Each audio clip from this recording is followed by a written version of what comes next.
Llegamos a uno de los momentos más importantes en la historia de Colombia. Estamos viendo pues que Rafael Urdaneta, venezolano, dio un golpe de Estado que destituye o saca del puesto a Joaquín Mosquera y el vicepresidente Domingo Caicedo ante la realidad, la derrota militar, pues sale para el Tolima, donde tiene sus fincas y sus haciendas.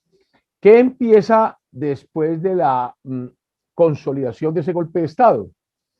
Pues el sur de Colombia vuelve a estremecerse. O sea, digamos que la provincia del Cauca o el departamento del Cauca, la asamblea de Buga, por ejemplo, resuelve someter el departamento del Cauca bajo el mando del Libertador y de Urdaneta, porque el planteamiento de Urdaneta siempre es el que va a venir a gobernar es Bolívar. Nosotros estamos defendiendo al Libertador, a Simón Bolívar, que recordemos está por allá en Cartagena, dispuesto a montarse en un barco y a salir a pasar sus días en Europa. Esto de la Asamblea de Buga ocurre el 22 de noviembre de 1830. José María Obando y José Hilario López, que desde este momento empiezan a ser grandes socios y amigos, celebran en Popayán una junta general de oficiales y allí en esa junta se acuerda que no van a obedecer las decisiones de la Asamblea de Cauca, eso de atender a Urdaneta y someterse al Libertador, y que por consiguiente colocan a Obando a la cabeza de la Fuerza Armada con facultades absolutas para dirigir la guerra, la hacienda y la política. ¿Hasta cuándo? Hasta que se destruya el gobierno tiránico de Urdaneta. Ya les dicen tirano a Rafael Urdaneta. O sea, aquí entramos en una segunda guerra civil. Ya es la reacción al gobierno de Urdaneta, por cuanto no es una autoridad legítima. Y José Hilario López es el segundo de Obando. Ahí están ese par de personajes tan importantes que después fueron presidentes de Colombia. Popayán se separa de Colombia, entonces adhiere al Ecuador, siguiendo los pasos de Pasto y Buenaventura. Dicen que el departamento del Cauca en esas circunstancias no puede ser parte integrante del centro, o sea, de la Nueva Granada, porque no había equilibrio entre los tres estados que iban a formarse. O sea, Venezuela, Nueva Granada o Colombia y el Ecuador. Y que la naturaleza fijaba al lado del Ecuador esta parte de Popayán. Obviamente, el gobierno granadino no podía permitir eso, ni de hecho ni de derecho, no podía permitir que esa parte tan importante se adhiriera, como el departamento del Cauca se adhiriera al Ecuador, y protesta contra esa pretendida e impolítica fijación de límites del Ecuador, incluyendo a Popayán o incluyendo toda la parte central de los Andes. Y pensaban incluir Antioquia, porque es que recordemos que Antioquia desde la época de los españoles inicialmente hizo parte de la gobernación de Popayán. Entonces querían ir hasta Antioquia, la provincia más rica, porque recordemos que Antioquia el suelo de Antioquia es oro. Antioquia es esencialmente minera. Las montañas de Antioquia contienen ricos recursos naturales no renovables, y dejarse quitar Antioquia y pasarse al sur con Popayán es abrirle un campo a la ambición de Juan José Flores, que era el que estaba meditando todas estas cosas. En Antioquia, ¿quién era digamos que el gobernador, el prefecto? Alejandro Vélez, don Alejandro Vélez. Y don Alejandro Vélez es un buen constitucionalista. Entonces Antioquia convoca una asamblea de los cantones de Antioquia,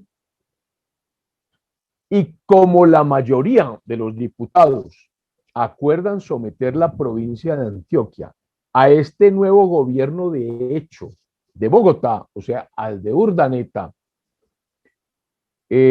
don Alejandro Vélez renuncia, dimite del mando, porque él no está preparado para servir a un gobierno que él juzgaba, Vélez, ilegítimo y contrario a los principios liberales y republicanos que profesaba don Alejandro Vélez. ¿Qué hace entonces Antioquia ante la renuncia de don Alejandro Vélez? Asume la presidencia del departamento un coronel venezolano. Mire lo que está pasando aquí tan complicado. Los venezolanos están con Urdaneta tomándose el control o consolidando el poder que tenían en la época de Bolívar. Entonces el coronel venezolano Juan Nepomuceno Santana, apoyado por un batallón fuerte y apoyado por alguien del que ya habíamos hablado, que era enemigo de José María Córdoba y que participó en la batalla del Santuario, aquel hombre del Piamonte italiano, del Piedemonte italiano, en los Andes, cerca de los Alpes, perdón, cerca a Milán. El famoso coronel Carlos Castelli es el que está apoyando a este coronel venezolano Juan Nepomuceno Santana y son los que se controlan, se apoderan del poder en Antioquia. Ahora, ese poder de este Santana venezolano y Castelli dura poco. ¿Por qué? Porque la mayoría de la gente, como decimos en Antioquia, acomodada, no ricos, pero no pobres, acomodada, y en consecuencia con mucha influencia en la provincia, no tienen simpatías ni por Urdaneta, ni menos por Castelli, por lo que hizo con Córdoba. Y sobre todo las medidas violentas de Castelli y de Santana. ¿Cuáles son esas medidas violentas? Atacar a la familia de Córdoba.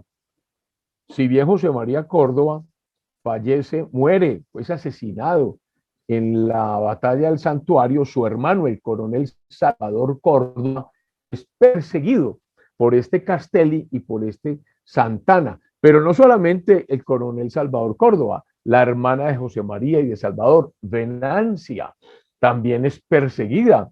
Persiguen a los capitanes Ramón Palacio, Valentín Jaramillo. Persiguen a los ciudadanos de Antioquia, Eusebio y Sasa, a José Antonio Rodríguez. Es más, dice el profesor José Manuel Restrepo que Castelli quiso fusilar a Salvador Córdoba, quiso fusilar a José y al mismo capitán Ramón Palacio sin fórmula de juicio. Contra el paredón iba a disparar. Obviamente el auditor de la Comandancia General y una junta de oficiales militares se reúnen en Medellín urgentemente y mientras Castelli estaba en Antioquia desisten de eso y no atienden la orden de Castelli.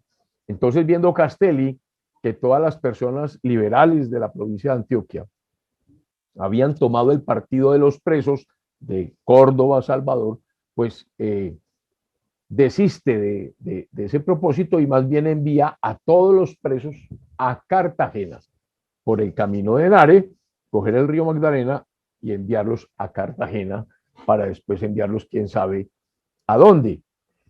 Al fin esa, digamos que, destierro no se ejecuta respecto a la hermana de Córdoba, a doña Venancia Córdoba, pero sí frente a Salvador Córdoba. ¿Quién entonces está apoyando a Urdaneta? Pues tiene el apoyo de batallones muy importantes. Recordemos el batallón Callao, que es el que hace la gran rebelión, aunque Urdaneta no tiene el apoyo de la gente ilustrada e influyente del país, o sea, de los granadinos.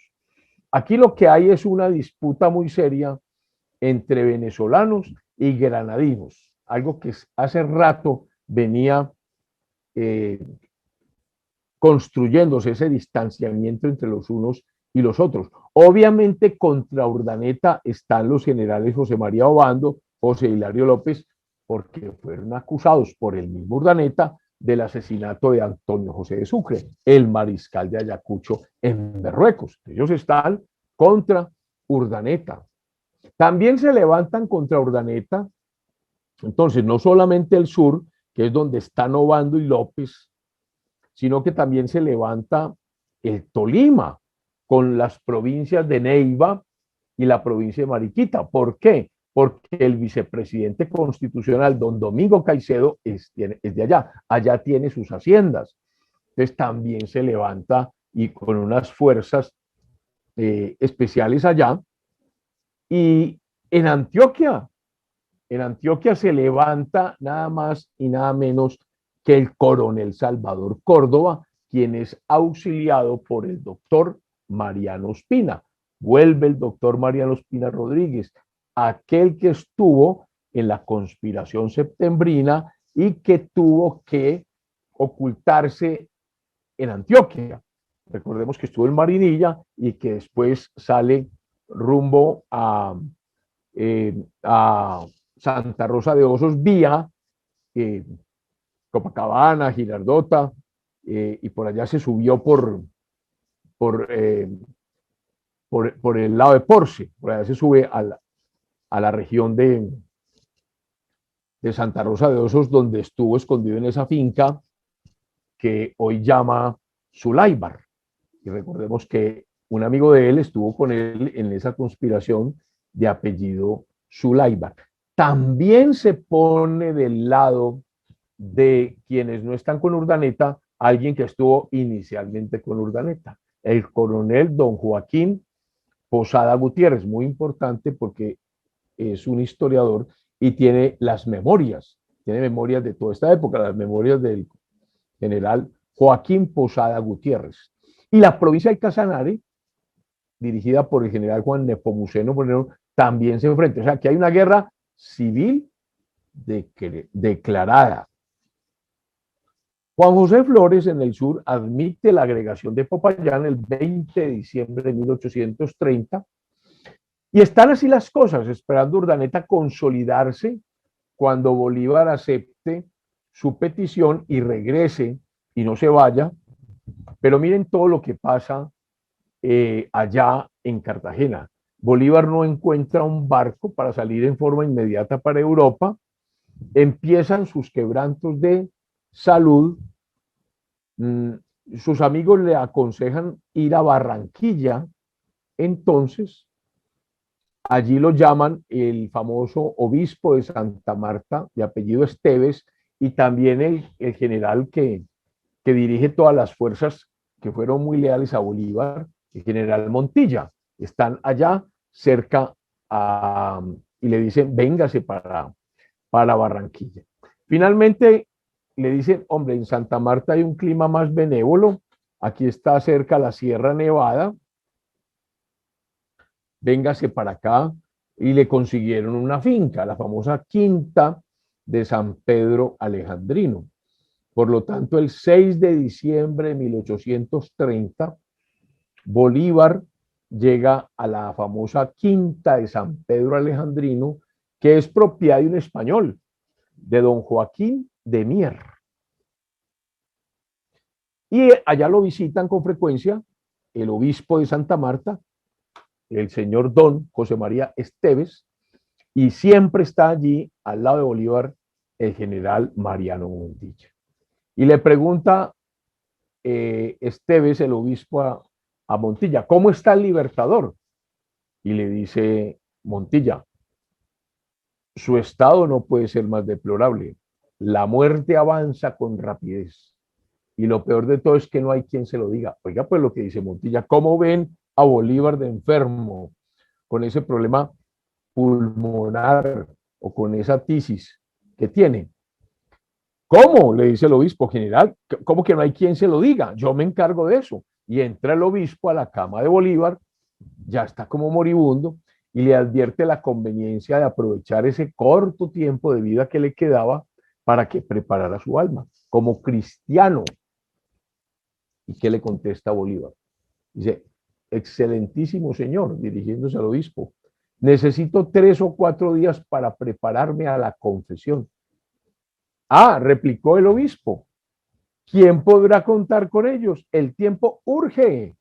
Y por otra parte, le dice, miren esto tan interesante, la ventaja de vuestra excelencia sobre los demás es evidente, sus pecados son públicos, yo los conozco.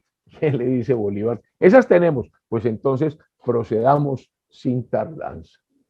Y Bolívar, en actitud reverente, levanta la cabeza, hace sobre su frente la señal de la cruz y comienza su confesión como todo un cristiano católico con el obispo de Santa Marta, Esteves. Cuando terminó la confesión, el obispo regresa a Santa Marta para llevarle el Santísimo y aplicarle la extrema unción. Al respecto es importante detallar que Bolívar siempre se mostró creyente.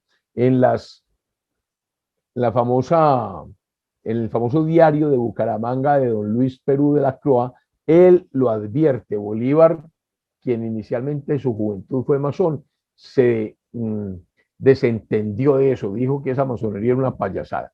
Siempre fue creyente y en los últimos tiempos esa fe cristiana se aquilató.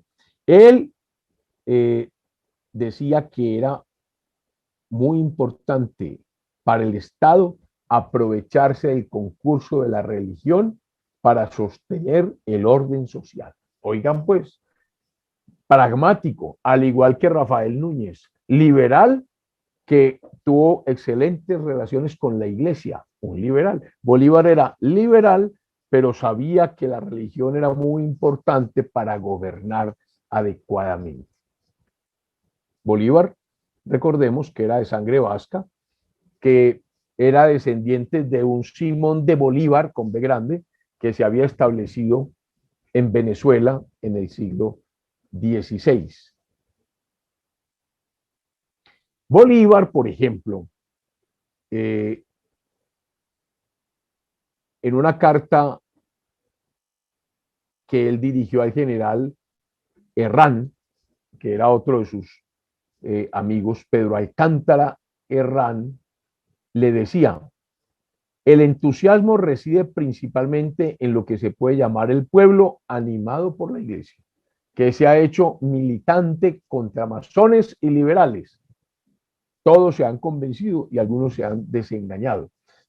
Bolívar se separa totalmente de la masonería y vuelve al redil de la iglesia, recibe los sacramentos que le lleva el obispo Esteves, dicta unas disposiciones testamentales y escribe su famosa locución tan conocida que finalmente es muy elocuente y que dice así: mis últimos votos son por la felicidad de la patria. Si mi muerte contribuye para que cesen los partidos y se consolide la unión, yo bajaré tranquilo al sepulcro.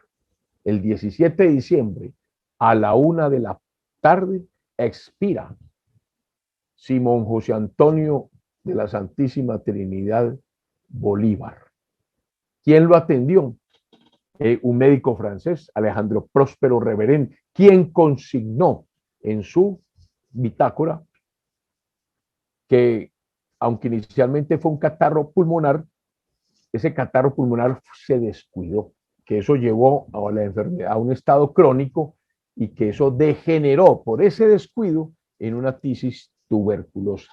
Ese es el diagnóstico de la muerte del Libertador cuando tenía 47 años apenas y 5 meses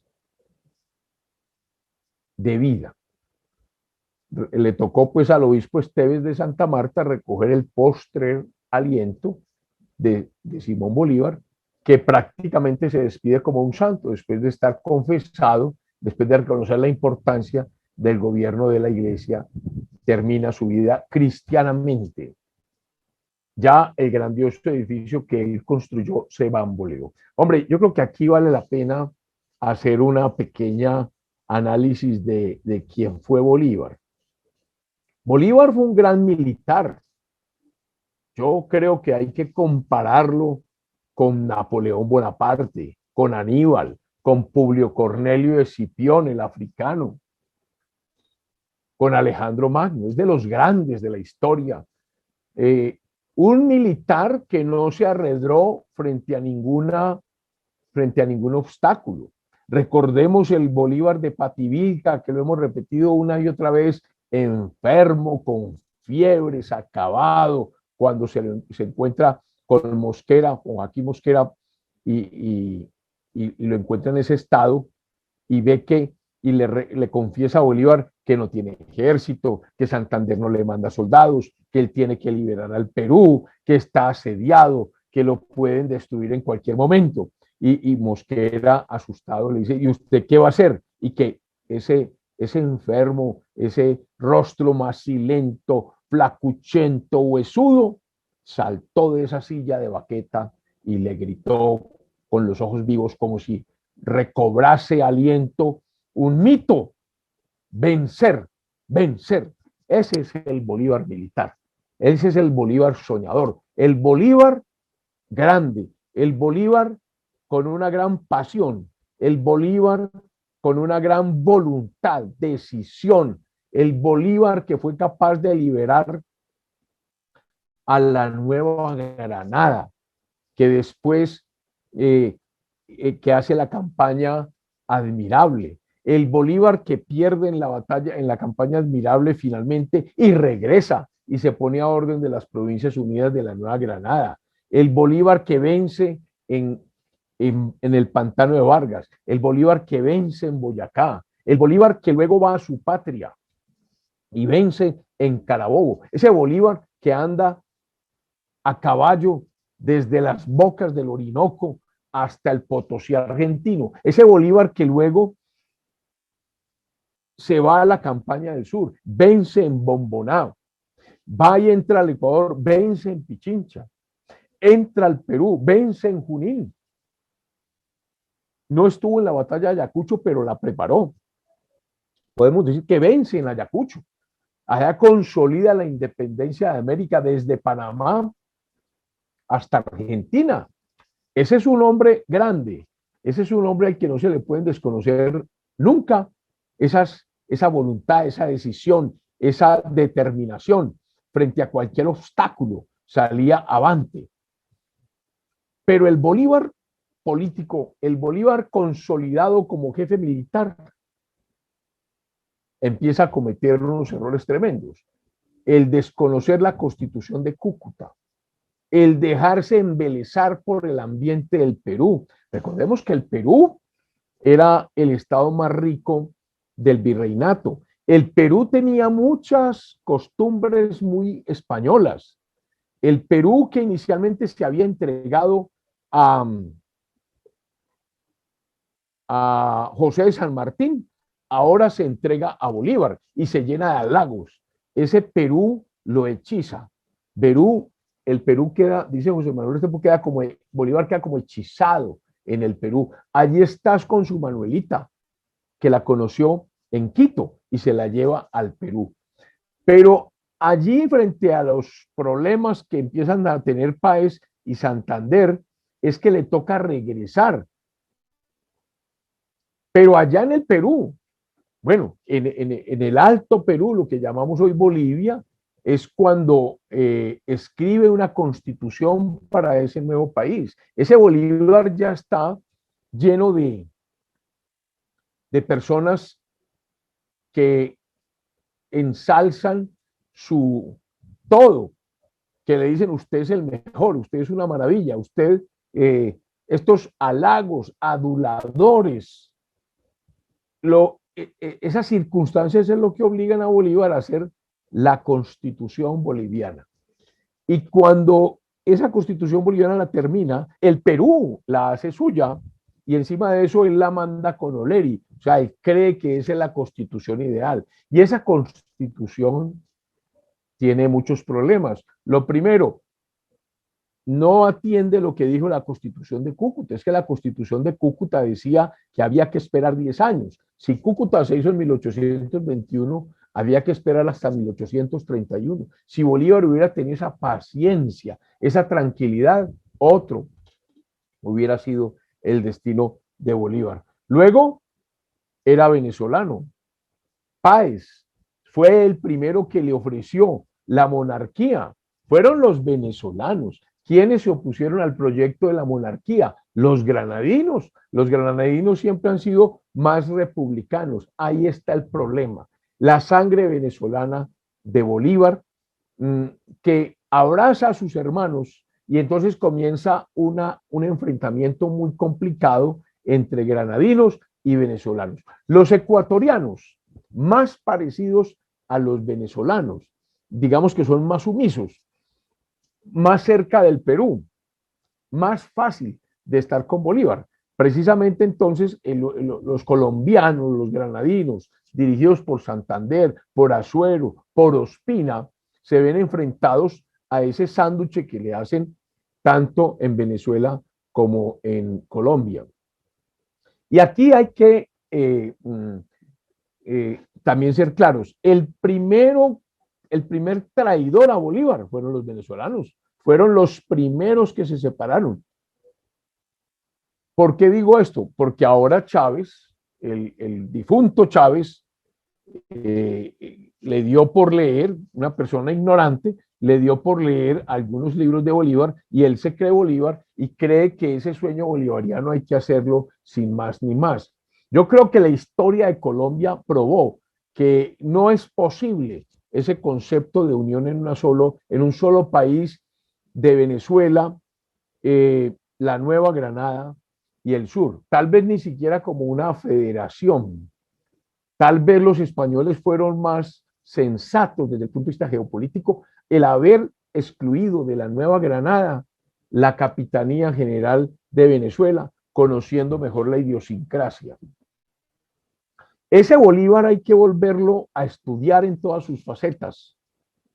Ese Bolívar no es propiedad de Venezuela. Cuando murió estuvo enterrado en Colombia por 10 años. Fue extrañado de su tierra. El único lugar que lo acogieron fueron los granadinos, los colombianos. Estuvo en la Catedral de Santa Marta 10 años. Después de 10 años, los venezolanos reconocieron que fue un error lo que hicieron con Bolívar y ya se lo llevaron, dejaron su corazón en Santa Marta, se llevaron su cuerpo y empezó, digamos que el enaltecimiento de Bolívar por los venezolanos. Pero los grandes enemigos de Bolívar fueron los venezolanos, que no se diga que fueron los granadinos. Ahora, ¿cuál fue el error de Bolívar? El error, la Constitución boliviana. Segundo, el citar la Convención de Ocaña, porque esa convención ya implicaba el desconocimiento de la Constitución de Cúcuta. Tercero, desconocer la realidad política de la Convención de Ocaña. Cuando vio que no tenía las mayorías, entonces disuelve la Convención de Ocaña, ordenándole a sus amigos que disuelve el quórum. Y sin convención y ante la inestabilidad, entonces hace uso de unas facultades extraordinarias y ahí sí vino el acabose, porque entonces viene el famoso Congreso Admirable que ya desconoce la Constitución de Cúcuta. Todas estas cosas hay que entenderlas y por eso hay que entender la conspiración septembrina, lo que pasó. Y personas tan importantes como Pedro Carujo, como Azuero, como Mariano Espina Rodríguez, y luego la rebelión de Córdoba. Esas cosas hay que entenderlas. No es tan fácil entender al héroe. Pero lo cierto del caso es que héroe sí fue. Y eso merece respeto y merece estudio. Y gracias a Dios existe una gran universidad en Antioquia, la Universidad Pontificia Bolivariana. Siempre Bolívar estuvo cercano, como lo explicamos hoy, a la religión católica. Ahí yo creo que esa universidad tiene una misión muy importante a través de su cátedra bolivariana. Universidad Pontificia Bolivariana. Y volver a estudiar a Bolívar no significa despotricar de Santander, ni de Ospina, ni más faltaba, y más en Antioquia, que es donde sufrimos, no de Bolívar, sino de los amigos de Bolívar, de Castelli, de Oleri, de todos estos enemigos de Córdoba.